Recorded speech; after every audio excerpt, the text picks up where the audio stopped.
Hello. Hi, this is Arvind here. Let's look at the market view and trade setup for the last week of June, so monthly expiry.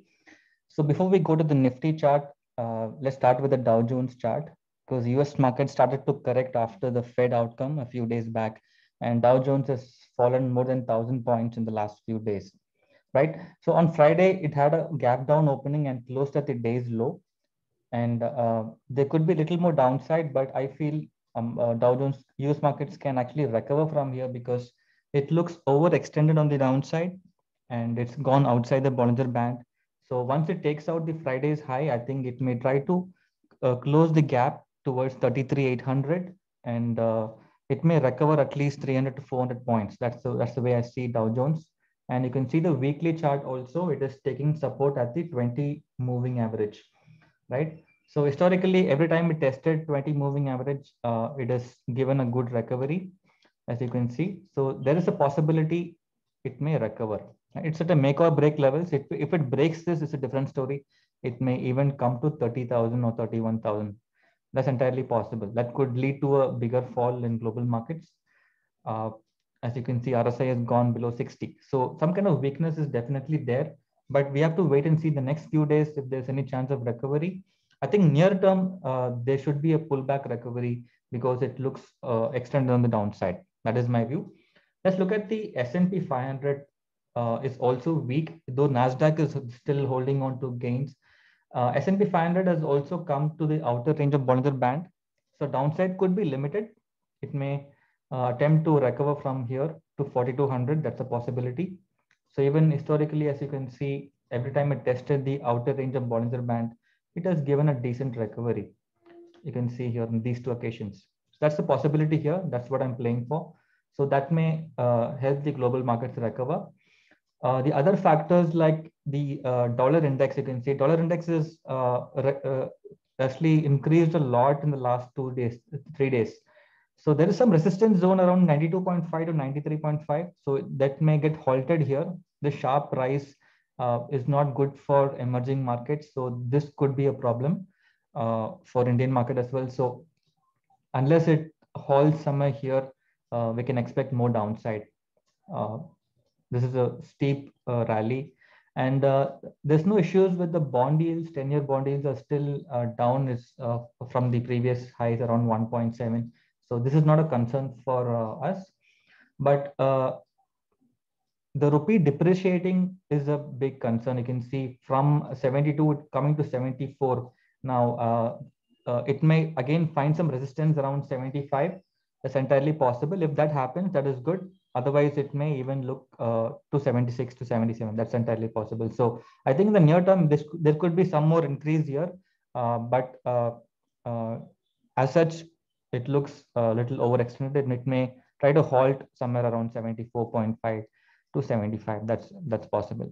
Okay, so this kind of depreciation in rupee is could be positive for few sectors like IT or even pharma, but overall it's not good for equity markets. So we have to see how this goes.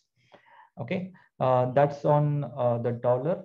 Then coming to FII data, it's still positive. You can see FIIs are still on the buy side overall, uh, even though they are selling here and there, but it's kind of mixed. We cannot be really going by this, but overall they are net buyers, so I don't see any concern here.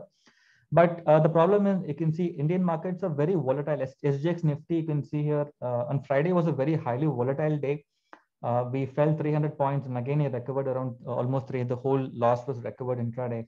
But after our markets closed, SGX Nifty already given up almost 150, 200 points and closed at the low point of the day. Right? That's not good. But the thing is, looking at the Nifty chart, 15,600 is a very strong support. We have formed a hammer pattern in daily charts holding support at 20-day moving average. So this could be a trend reversal where Nifty can take support here and start retesting the previous high, 15,900. That's entirely possible. This clearly indicates that 15,430, which was the previous all-time high, is acting as the support. This is very crucial support. And from there, we are seeing some buying emerging in the market. So near-term view is slightly bullish, but we should be careful. Any close below 15,600 can lead to further downside. The next support levels are 15,430 and 15,200 on the downside. So this is a make or break level. Just be cautious. If you see, you can actually attempt a long trade here with this tight stop loss here. That's the way I see it. The Bank Nifty again is formed a hammer pattern and near the outer range of Bollinger Band, and there is a chance it may recover and retest say 35,000. That's entirely possible. But further upside is only above 35,000 towards 35,400 levels.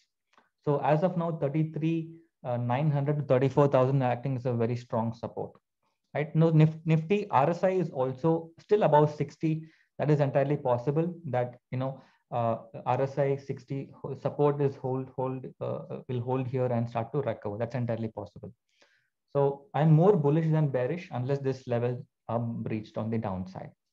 Okay. So in terms of sector, metals are looking very weak. There's global headwind there.